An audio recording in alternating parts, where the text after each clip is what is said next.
لو عندك اصناف كتير وعايز تبحث باسم الصنف، وعايز لما تبحث باسم الصنف يجيب لك الصنف بلون معين، ازاي نعمل الكلام ده؟ تعالوا مع بعض. لو عندي اصناف زي كده هعمل لها قائمة او ليست الاول.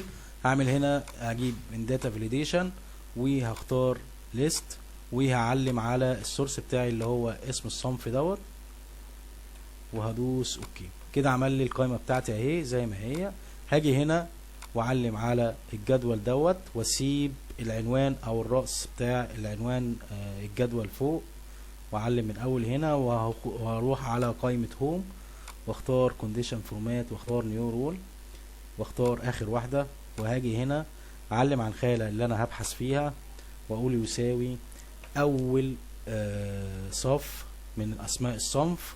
اروح اعمل كده واشيل التثبيت خالص، واختار الفورمات اللي انا محتاجها، واختار مثلا اللون الازرق دوت وادوس اوكي.